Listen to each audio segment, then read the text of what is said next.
Ladies and gentlemen, boys and girls, and cats and dogs, and everything in between. Welcome to the Buck With Me podcast right now. Of course, I'm your host, the Buckwheat, and today's guest, it's a long-time friend, man. We've been chopping it up behind the scenes, but I'm happy to have him here today on the Buck With Me podcast, and we're going to get into some crazy things. Ladies and gentlemen, Mr. BET himself, DJ Q45. Yeah, the king. The king, everybody, the king. I'll take that. How are you, brother? I'm blessed, bro. I'm blessed. How you feeling today? Same as you are, man. Happy to be here. It's good to see you moving out of those different lanes, and now you're over here in this space. It feels right. Right. I like it. Always upward movement, man. Never staying here. It's always moving. The trajectory always has to be like this. Yeah. And it's good to see you doing that, man. You deserve it. No, I appreciate that. And you're a solid individual. There's not a lot of solid people in this game, in entertainment. Right. You're solid, bro. No, I appreciate that, bro. Solid. When I first met Q45, he always called himself the king. Yeah. Always. Yeah, because that's what they was calling me. You know what I mean? Yo. Is that the key part? Yeah. That's what people was calling you? Did that just come from the MC or the DJ skills? Like, how'd that come about? What would normally happen is they would always say little things like, "Man, you the king of that shit, man." Right. Man, yeah, man, yeah. When it comes to that, man, you the king with that type of shit. You know what I mean? So whatever when it came down to DJing and doing these clubs and stuff, when I would get into my sets, that's what people would always end their conversation with, or if they were giving me adulation, that's how they would end it with me. Like, you the king of that. When you dropping all that New York shit, you the king of that. Right. Man, when you scratching and you the king of that. So I said, hey man, that's what they telling me. So damn, God is good. I'm just rolling with it. They just coined it, you know. Jovon! Yeah, Jacksonville in the building right now. Yeah. One of my favorite things about you, bro, and has always been one of my favorite things, the way that you rock the mic. Like, there's a lot of guys that know how to rock the mic, but to me, in my opinion, when you come into town, I'm still a student.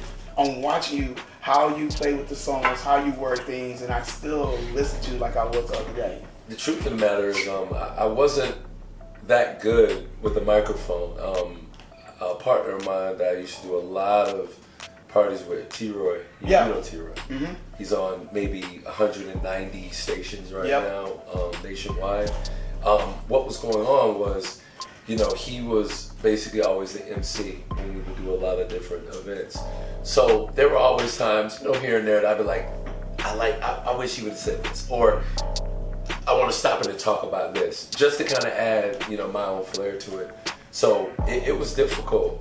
It wasn't something that was just like an immediate, like how the DJing was for me. It wasn't immediate. It took me some time to kind of find my voice. I tell a lot of younger guys that hit me up about, man, what should I do about this microphone? I said, the microphone is a tool that you have to, it's a feeling. You shouldn't just talk on the mic just to talk. It should be natural. It should be just sporadic, and you have to sound confident. That's number one. You can tell when someone's timid on a microphone. Right, yep. Like, it comes across immediately. Yes. versus somebody that's like, they're strong, they're bold, they're assertive. Like, when they talk, you already know, like, it's like they have a chokehold around your neck when they're speaking through a microphone. So, it took me a while to get that, but once I got that, all the T's crossed. That's crazy. That's crazy. It's something I did not know about you. You went to a private school? Yeah. I went to a Baptist private school. I was the only black person in there. Oh, this is a crazy story, right? You didn't see that one coming.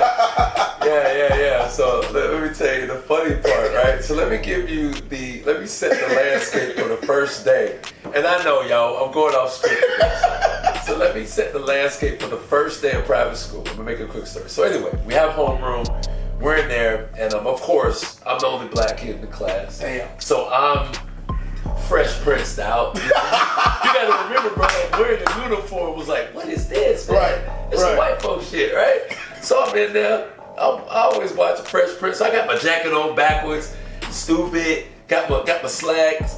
They had us in the blue slacks with the with the penny loafers. I got them sagging and all that kind of stuff. So, true story, man. It's about to take a left turn though. So, get prepared. So yeah, so I'm sitting in the third row back on the far right hand side. So everybody in my class is talking about their summers and what they've done. And these are rich, affluent white kids. Right. You know, they eat grapefruit pond literally. They're reading the Wall Street Journal during lunch. Really? Just real snooty, man, real uppity, right? You know, I don't know shit. I drink Kool-Aid now. So anyway, it's about. So yeah, so this one chick, never forget her name. Her name was Jamie. I think it's Hartley. Damn, I just put that girl out there. So what's your grandma now? Exactly. Hey, God bless you, girl. Yeah. So she goes, hey, to our homeroom teacher, can I ask Eric a question? So you already know what it is. When they do that, when she does that, everybody does the turn and looks at me. This true story. This woman asked, she goes, I said, what's up? She goes, what is it like growing up in the hood? That's what this white woman asked me. This is a true story, this is not a joke. But hold on. This is almost when this Q45 persona was birthed. Get ready. So I kind of collected myself. I said, well, first of all, I don't live in the hood. We have a, 4-bedroom home with 2 cars. And I said, my mom is the only parent here that paid my tuition in full. All of you guys are month to month. Silence. Damn. My mom, when she got her tuition check, her tenure check, my fault. She paid my school tuition off in full. So there was no monthly payments. Shout out to my mom. She's gone now, but she was always a G. She was a G at that. Yeah, legit. Damn. And the reason why I know this is because when we had to do that whole orientation where you speak to like the head of the school, he was praising my mom for being the only parent to pay my tuition in full. So let's make sure we get that on the record. Yeah. And there it is. Fact though. There it is. That's crazy, bro. Well, so why did your mom put you into a private school? I could play a little ball. I'm 6'3" and some change. I could play a little ball. But honestly, she wanted me to be able to maneuver in different rooms with people. She didn't want me just to see one side of this coin. It helped me out a lot. I learned how to articulate better, of course. Be cognizant of my surroundings with certain kinds of people. Understand that not everything is for everybody. And see other sides of life, man.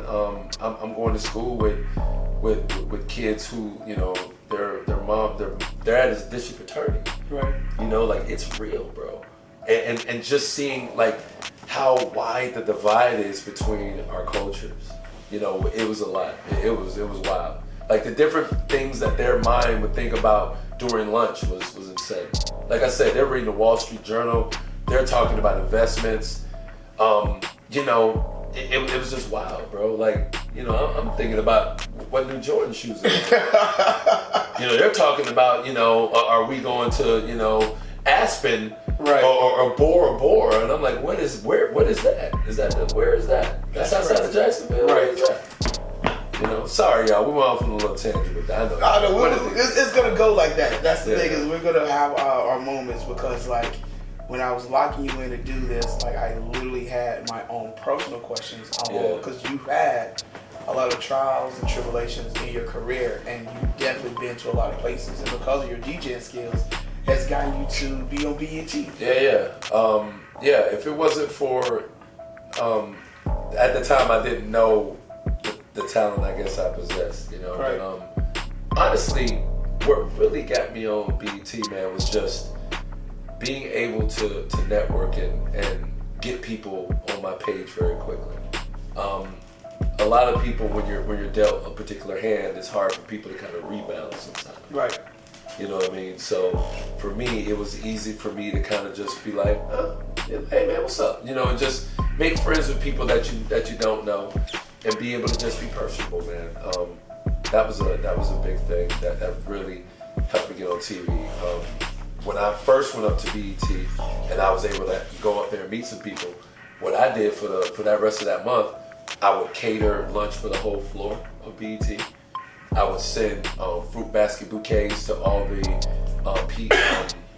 assistants, all the different people that were doing casting. Right. So my networking skills are superb, bro. I can say I spent a few grand doing all of that, having different things happen. But I had to, bro. It just kept my name in these people's head. Like, who just sent over all this lunch for everybody? Oh, right. that Q45 guy came up. Really?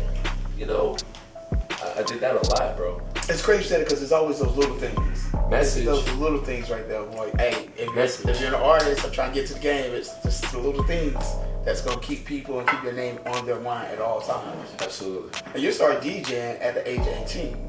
Yeah. Shout to DJ Capone. He was a big part of my early DJ career.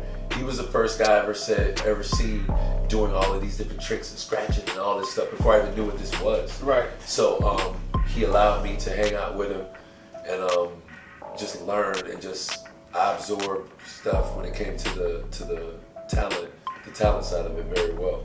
I just watched. I was never that guy that was like, it's my turn. I just sat. I watched. I carried crates, speakers. Set up the equipment, broke it down when he was doing his thing. It's all a part of the learning. It's all a part of the game. I'm not too good for those types of that type of manual. You keep a small circle, bro. It's too small, bro. It's too small, bro. I learned too, man. In this game, bro, you gotta have help, man. You gotta let people help you. Us as black people, because you never know, man. People are so snaky, man. Yeah.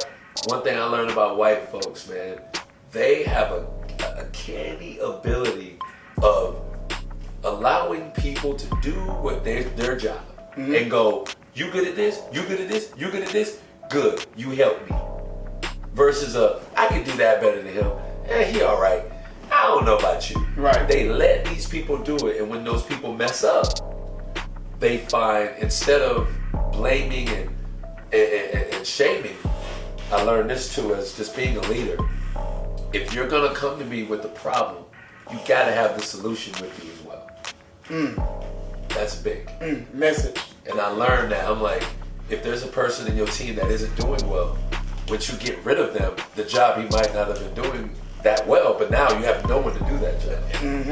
Gotta have solutions. Your problem has to be always solution based. I know that sounds crazy, but if you have a problem, you gotta make sure you got that solution right behind it. Because if that's the case, you're complaining and bitching and moaning about something that, if you take him away, it's still a messed up job. Job's still not getting done. Exactly. So exactly. Being a leader, that's big. You have to know how to have solutions for these problems, not just point out a problem and blame and shame people. It's a real big thing. So, what was you doing, if you can remember, when you got that call to get on BET? Shit, I was at the house doing not a goddamn thing. Yo, I thought the nigga was lying, cause he called me. Nah, big up to Emo Haley. I didn't even get him in. They cut him out the documentary when I did the documentary for Netflix. They cut it out. But shout to Emo Haley. Great guy. He saw some talent in me, and he was like, "Yo, man, what do you do?" He's like, "I'm up at this is me being up at BET." I'm like, what? He's like, "What do you do?" I'm like, "Yeah, I DJ." He's like, "Man, you got a lot of personality, man. He's like, I'm a production assistant. Once I get in here a little bit more, I'm gonna help you out." Like, nigga, please. Cause you hear that shit all the time. 3 weeks later, he called me to me, "Yo, I got the job." I'm like, "Nigga, please." Nigga, please. And then next thing you know, he go, "Man, I told you I got you. I'm gonna book you, dog." Nigga, please. True shit, man. So then next thing you know, I get this email and it says, with the BET letterhead, and it says, "Shows confirmed, blah, blah, blah, blah, blah." I'm like, this nigga was lying. Wow. Like, wow. It was one of those types of things, man. It happened just in those exact steps, bro. And how long did you do Rap City? I did that for about 5 years. I did Rap City about 5 years. I did 106 & Park off and on for like 3. Okay. Did some Freestyle Friday stuff, just DJing on the show. Then I did the Daily Buzz on the WB network for like another 3 or 4 years or so. Hey, and that's when I got into my journalistic side. Real quick, I want to get into this. It's crazy. A lot of people don't know this. You interviewed a lot of rap artists back in the day when you was on Rap City. Yeah. And I remember watching you on BT, and somebody said something that triggered my mind to even ask you this question. Some of the artists that you interview have now passed away. Yeah. So those interviews are even more nostalgia now to you more than anything else, I would say. Will it be? Yeah. And Pimp C is what I'm talking about. Pimp C was the most vocal man I ever met when it comes to just telling you what's on his mind, bro. Like we had better conversation with the mic off, mic and cameras off than what we did on on the show, man. Like Pimp C was straight to the point, and a fight come with that. If he got a problem, whatever, we can handle that. And Bun B, who was my sneaker brother, he just sit to the side, just kind of okay, Pimp. Like, he's the cooler. Pimp C is the heat. You know what I'm saying? Like, that dude did not care, bro. Oh my God. He was like, man, these rappers is trash, man. They copy my style, man. They watch me, they see me with all these diamonds, and then they want to get the diamonds, and they see me with the Bentley, now they want a Bentley. What? So I'm like, hey, man, like he was. You got to remember, I'm young. I'm in my early 20s doing this, so it was an experience, man. It was an experience, man. So, all right, man. Listen, welcome to the Buck With Me podcast. I got my dog Q45, Jovon, in the building.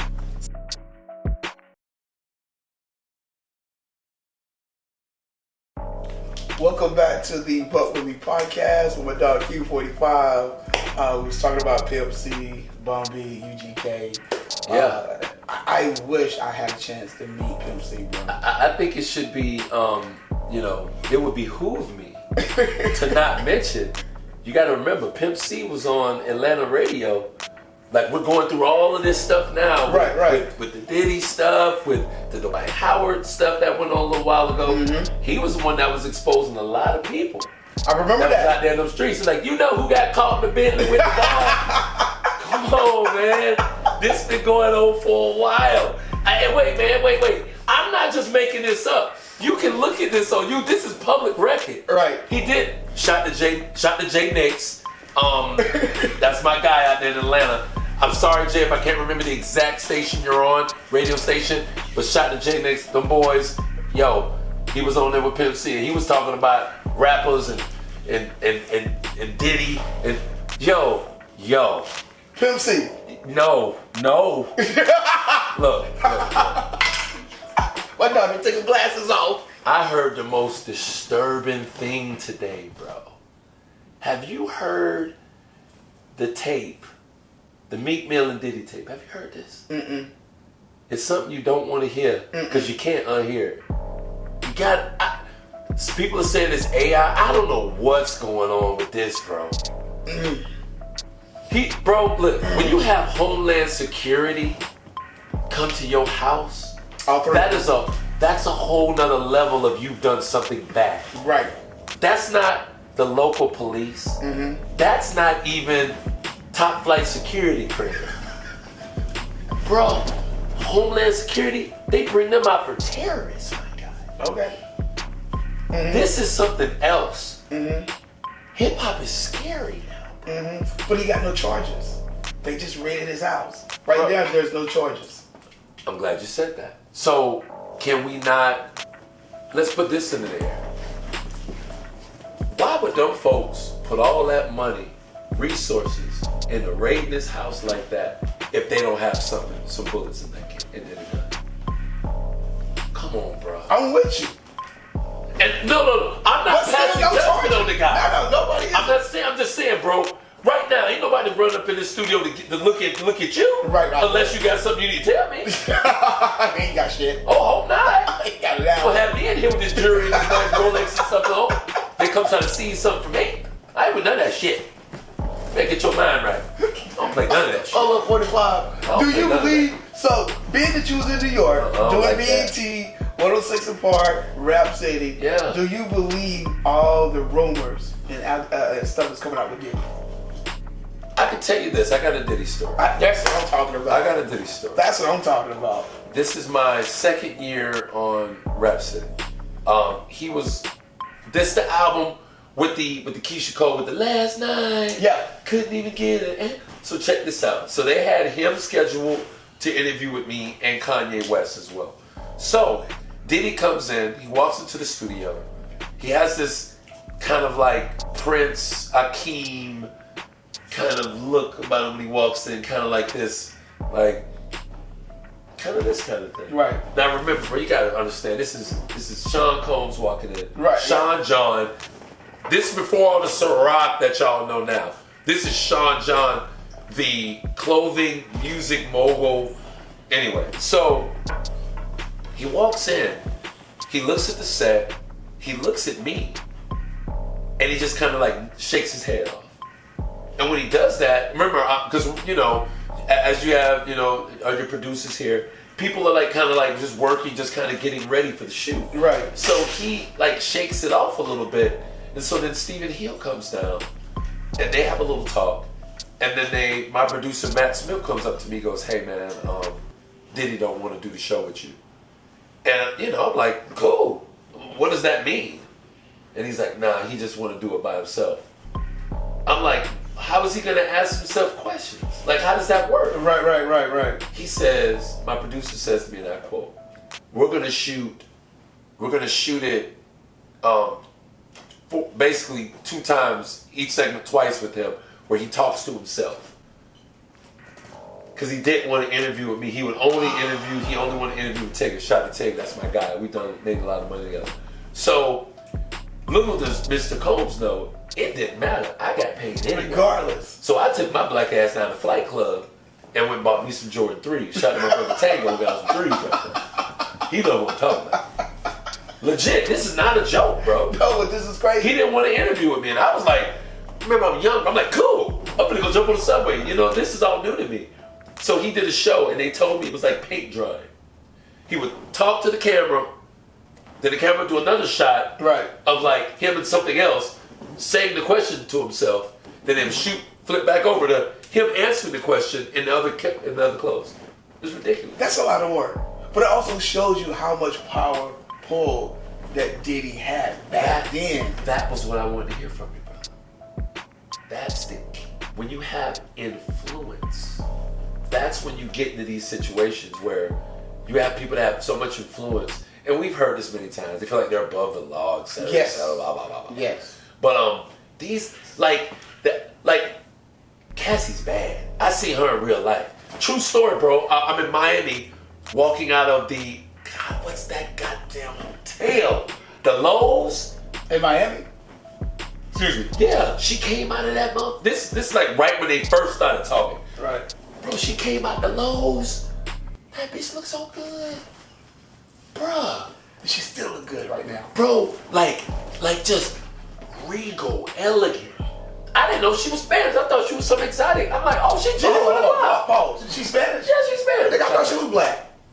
You tripping? I thought she was black. I thought she was mixed. What's her mama look? Bro, I thought she looked like mixed with black and white. But she definitely fine as hell. What is this whole time I thought she was mixed. Really? Yes.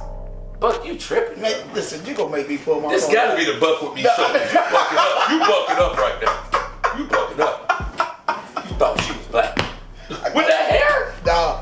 Where did the hair come from? Listen, black women, look how they do their hair now. Some of it ain't even real. Bruh, she had the side of her head shaved. That ain't no goddamn weave. What is wrong with you? I'm not saying that wasn't no lace front. I know we did. I'm just saying she looked like she was bad. You high. No, I was smoking the gummies though. Oh Lord, you tripping. Holla at your boy. She didn't look at all mixed to me at all.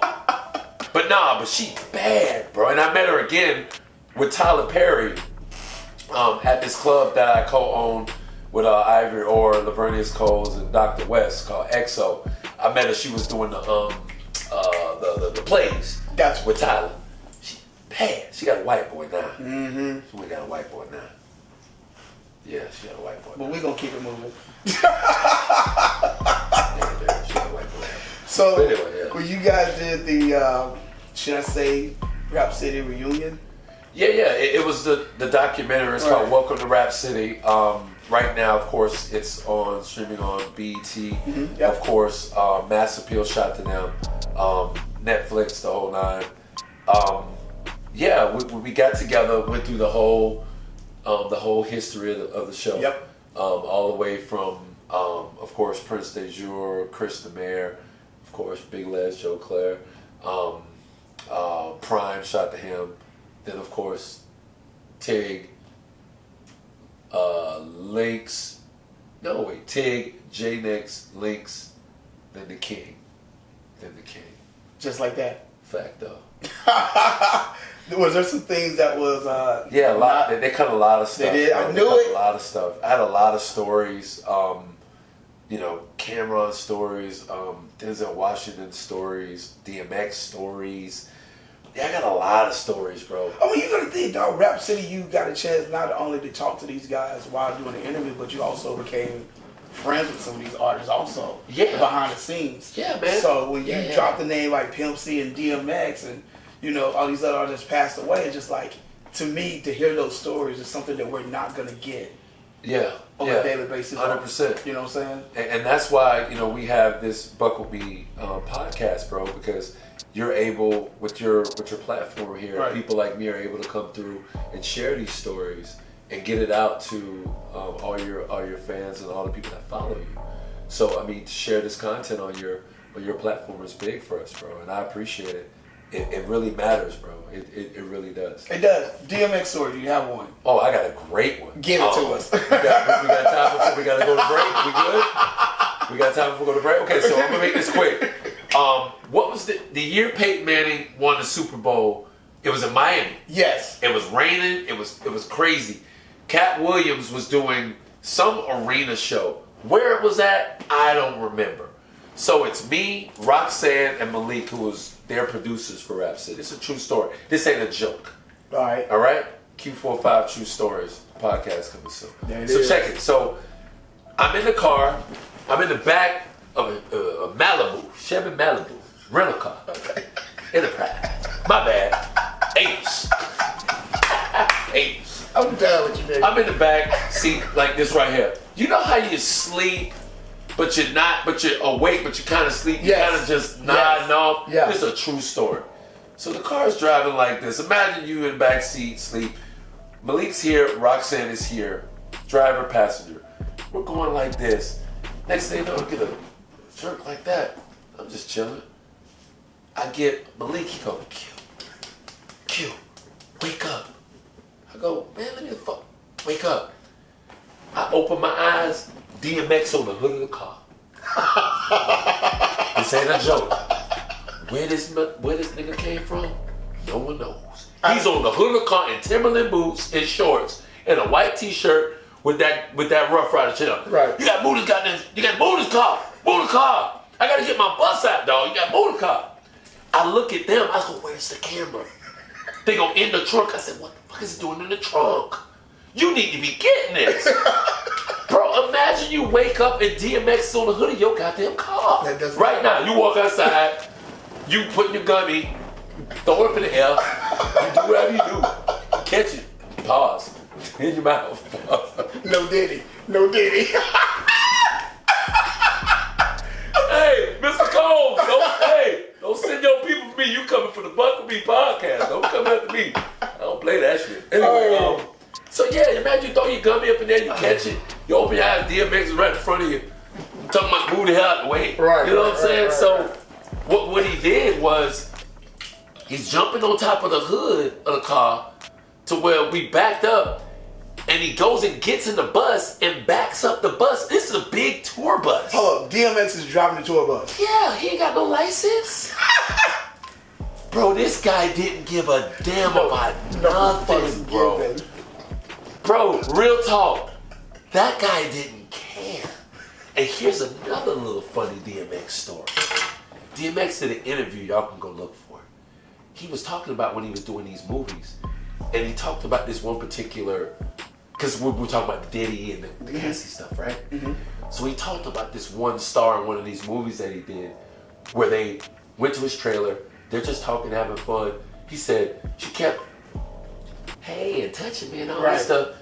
And he goes, am I about to fuck this bitch? I think he was talking about Aaliyah. Remember the movie? I think he was talking about her, bro. You gotta find that interview, bro. DMX is savage, my guy. So who you think smoked very openly between DMX and Pimp C?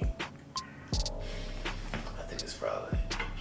And was dead on when they spoke. Like, I think it's even, bro. damn. DMX didn't care, because DMX would fight you straight up. Like, he didn't care, bro. Pimp C was the same way, but Pimp C more covert. Dude, I don't think people understand how much people in Texas love this man. Oh. Like, almost to the point of, like, worship. Like, Pimp C is like the Martin Luther King of, like, rap in Texas. No, that true dog right Shot there. the Lil Kiki. Yep. Of course, Scarface, of course. Get on board, like, dog. That's what I grew up on. But, like, Pimp C is like this mythical unicorn creature that, like, when it comes down to, like, Texas rap, right, he's like the god, bro. Like, he's no joke, bro. Shout out to Port Arthur, Beaumont. Y'all Yeah. know what time it is. He's Texas. No What's joke, up, baby? bro. Damn. Dude. Yeah. Damn. And the crazy part is, we gotta hit this real quick. I know you said you got your podcast coming sometime this year. Yeah. What's gonna be the name of the podcast? I'm thinking about, Convo with Q. It's a couple different things I'm trying to figure out, but I just have a lot of these stories, bro. I want to get them out before I forget all of them. And they say your memory shift. Right. I want to get a lot of this stuff out, man, and talk about some of these people.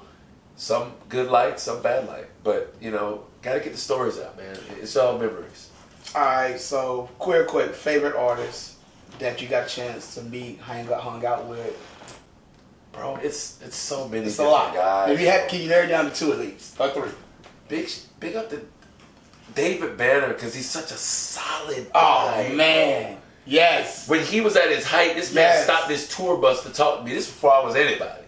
He's like, I said, can I talk to you? He said, yeah. They were like, David, we got to go. He's like, you wait. Yep. This man want to talk to me. Yep. Fat Joe.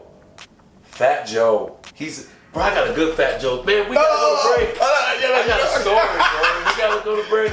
We're going to Buck With Me podcast for Q45. I got a story. Hey, listen, we just going to have fun with this today, and then we'll be right back.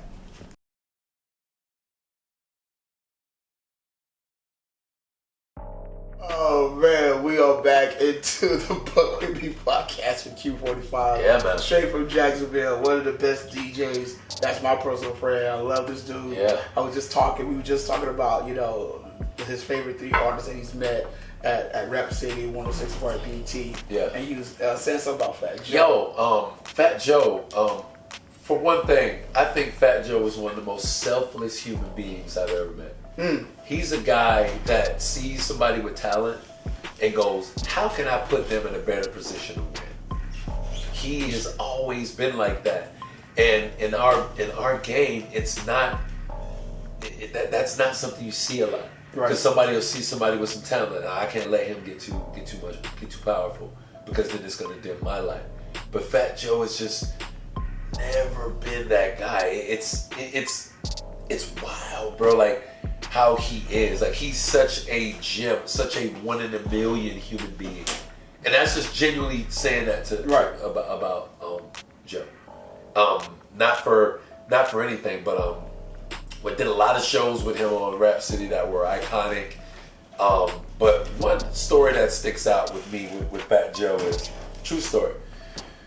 DJ Khaled, shout out to Khaled. Everybody does that. Isn't that funny how whenever you mention somebody, you gotta give them a shout, but you give them a shout when you mention them, but you gotta go shout to Khaled. Or, whoever, shout to blah, blah, blah, blah, blah. Like, and you mention them, but then you gotta give them a shout. You're telling the story, you're dropping the name anyways. Yeah, but we do that, right? I just caught myself, right? This is nuts. Anyway, Buck With Me podcast. This is what we do. So I'm at Khaled's birthday party. It's a true story. I'm at Khaled's birthday party, and it's me. I forgot who was with me. Somebody was with me, and it's a true story. So when you come into, was it Live in Miami? It had to be Live, baby. Or was? You have what? Yeah, it was Live. I think it was Fountain Blue Live. Okay. Live nightclub. So I come in there, it's a true story. So imagine, like, there's a stage. You gotta walk, of course, on the stage. You get it. Okay, yeah. It's Fat Joe and 40 Puerto Ricans. 40. Right. Everybody got on Timberlands, shorts, because Khaled's birthday thing is like in November. Yes. So it's cold. They got on shorts, Timberlands, freaking all these Echo and Maurice Malone shirts. Like, it's nuts in this place. Straight New York swag. Yo, it's crazy. Bandana's hat to the back. Like, it's nuts. So I see Fat Joe, he's in the middle. So we gotta walk past this group to get to the area where I was gonna be. Bruh, so I walk by, I'm just keeping it cool like this. Fat Joe punches me in the goddamn chest. He hit me, I said, hey man.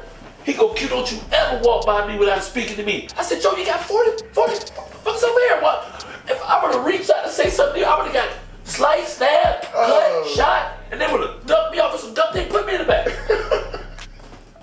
True story. I said, Joe, what the, man, why would you do that to me, man? Oh my God. You can't walk by me without speaking. I'm like, bro, this is a scary situation over here. There's a lot of horror in this area. But you know Fat Joe. A lot of, bro, they don't know me. They just see my long ass arm reaching out to this Puerto Rican man. Right. And they finna do what they do. He had the wolves with him, bro. Bro. Do you think having that many niggas with you is overdoing it when an artist is going to clubs or hanging out or whatnot? Good question. Truthfully, I look at it like this. I don't get upset when I see rappers that portray this particular image getting fucked up or beat up or robbed. Because here's the deal. If that's who you are and that's what you're showing us you are, but then when some gangster shit happen to you, we're supposed to be like, sorry for you? Right. Nah, bro. If that's who you are and you gangster this, shoot that, like, and then some gangster shit happen to you, like Biggie said about Tupac. When the dude was like, when I heard he got shot, Biggie was like, again? Like, yeah, man, like, if that's what it is you portray and then gangster shit happen to you, we're supposed to feel sorry for you. Right. I don't agree with that. I think if you're in that lifestyle and that's how you doing it, how you moving, some bad shit happens, like, oh, you took a loss on that one, then you gotta rebound and keep going forward. So if that's what you portray and you got 40 people with you, then I guess that's what you gotta have, because apparently the kind of pressure would require 40 people to handle some business. That's my opinion. Not saying it's right, I'm just like, I just don't get, like, nobody cries for the villain in the movie, bro, because you're being a villain. Right. You can't have villainous stuff happen to you, right, then expect us to be crying when you get hurt, bro. This is what it is. Yeah, I fuck with that. Have you got a chance to check out Freak Me on Netflix? Yeah, I watched it. Have you ever been? I never, man, look. Look. For everybody that's watching this, I get y'all saw that, and that stuff is cool, but that shit ain't got nothing on BCR. I seen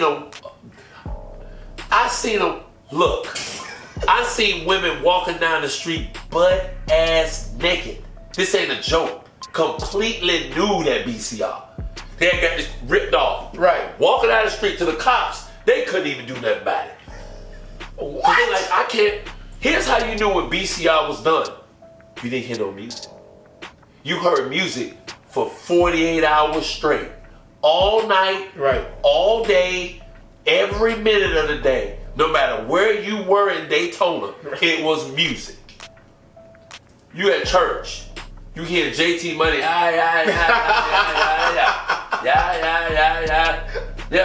So at my Be the Police, all right, all weekend long. BCR was the first place I ever seen girls go rent a Winnebago, the trick in the Winnebago. Why am I gonna pay $600 a night for a hotel? We can just go and rent this Winnebago for $300 and make money in the Winnebago. And park at the hotel they ain't staying at. I get it what y'all saying about Freak Nick. BCR was something else. It got, look, man. And I was there. And I'm a kid, bro. There were girls that had hotel rooms. Just the room, it'd be dark. Right. Going in there, get right. legit, bro. This ain't no jokes. These is real. I seen this with my eyes. Real stuff. Right. I get it, man. Freaknik, I see what y'all talking about. That shit ain't no BCR, bro. You ever been to BCR? No, but I've That's heard, Daytona Beach. I know, but I've heard stories. I heard stories. Wild, bro. And it just, yeah. Wild, my I dude. think Duval even brought something up about BCR and Freaknik. He said the exact same thing. Yeah, man. Freaknik is cool because I know Atlanta people right now, they hate me. Oh, yeah, they talking shit. They shoot me middle fingers and everything. That's cool. Y'all say what you want. I get it, but most of y'all was too young to even go to Freaknik. Didn't even know what it was. Bro, I took some of my white homeboys. It's a true story. I took some of my white homeboys down there because I didn't have a car. Right. They drove me down there. This is a true story. We're in traffic. Stop traffic. Parking lot traffic on A1A. Right. They got the car and just walked around, people just giving them blunts to smoke. Just handing out the car. For my white homeboys. This is not a joke, bro. You can't do that now. They left, yeah, you can. bro, we left the car, went down to the Adams Mart, walked from the Waffle House to the Adams Mart, came back like an hour later, car still there. It's still there. The car was still there. It's still there. Bro, BCR was something else, bro. Bro, BCR created tricking. BCR it created tricking, bro. That's where it came from. That's where it started. It started right there in Daytona Beach. That's where it started. Not the Rolex, not Sunset Boulevard, Right. not what's the one y'all, the trail? What y'all got out here?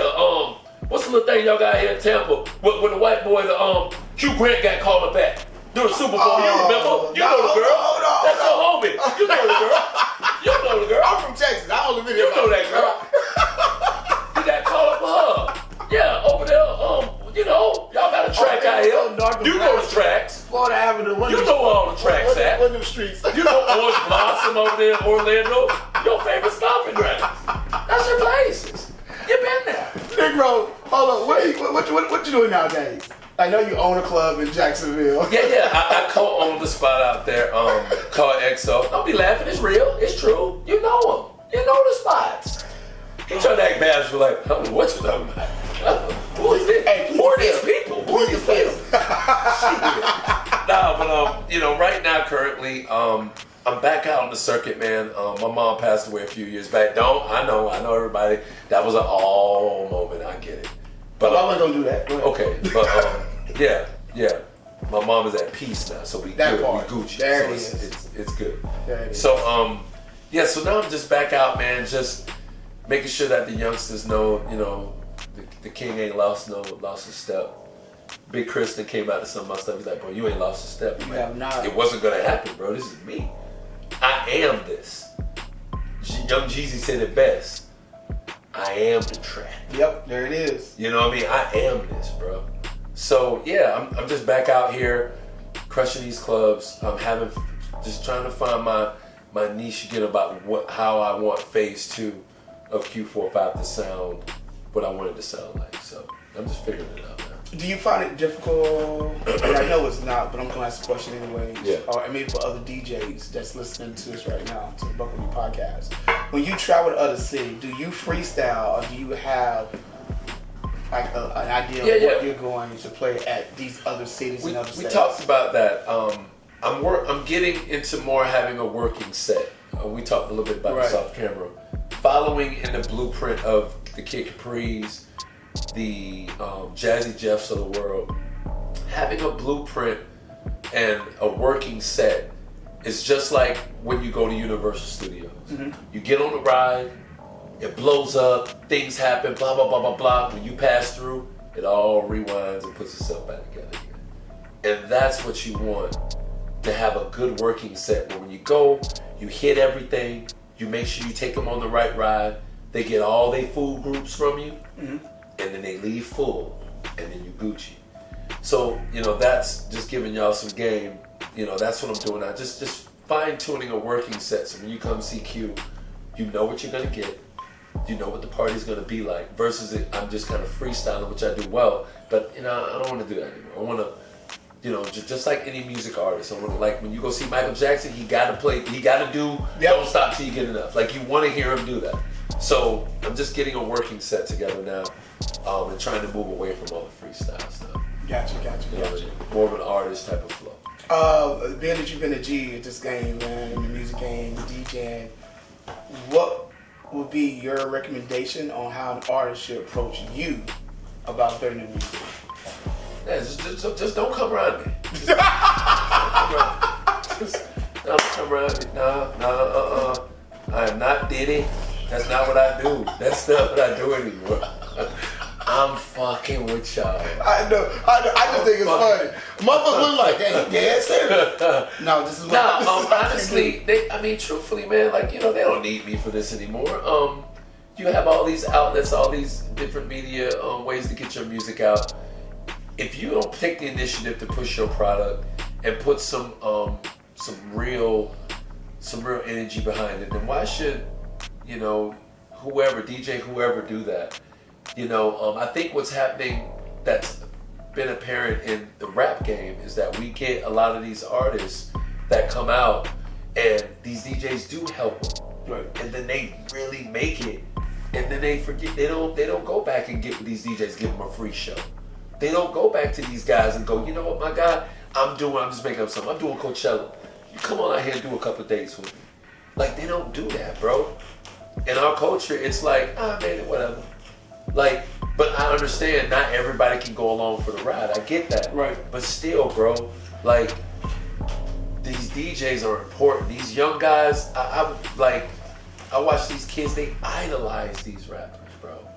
They idolize them to the point of they cut their hair like them, they grow their hair like these guys, they dress like them, they buy their merch, man. Like, I just feel like there's a responsibility when you have people that follow you that severely, bro. You have to care about them. It's just, I don't know, bro. I'm just looking at it differently. I feel you. Before we close this thing out, Q45, I appreciate you for making time. I know for a fact we can talk. Because you've got more stories, more true stories, and I cannot wait for your podcast to drop those stories. Yeah. I'm going to say this one question, and this is how we're going to end it off. Okay. If you had to choose between these three artists, which concert you like, fuck it, I'm just going to go to it. R. Kelly, Diddy, and I feel like I'm missing somebody. Or Kanye West. You just like, fuck it, all the drama they've had, fuck it, I'm gonna go to that concert. R. Kelly. I know Diddy or Kanye. Wow, that's a good question. Are they, wait, so this is just them by themselves, no openers? Yeah, just them by themselves. Cause I think they all got a fucked up reputation right now. Shit, one is in jail, one might be going to jail, and the one just out here just saying fuck it. I'll probably do, I like Ye's wife. I'll probably do Ye. Bro, you see his wife? Bro, she always naked. You seen that girl? She bad, man. Hold up, is she white? Or she Australian? Just like that Asian girl off that Food Network. I like her too. Yeah, I'm an equal opportunity lender. Holla at your boy. Oh my God. But his wife is bad. You see? No, that bitch is bad. I got a good Kanye story too about how he tried me too. I got only Diddy and Kanye. It's the book with me, Pop. Man, this. Okay, hold on. Go ahead and drop the Kanye story, because now you can't. You just can't tease like that, bro. You're not. Come on. We'll do a part 2. I need the Kanye story, man. We'll do part 2. I got Kanye's story. We'll do part 2, man. What's your IG? DJ Q45 _ the King. Same thing for Facebook, Snapchat. What's some other things all the kids got? I don't know, Twitter. Nobody uses Twitter. I don't know. I'm just throwing media social links out there. Yeah. It's called X now, right? Yeah. How the hell does that make sense? Because it don't make sense. It don't make sense. No, make sure y'all follow the link over right here. 45 Q45, the King. The King. Jacksonville Fighting. Buck With Me podcast. We appreciate you. Till the next episode.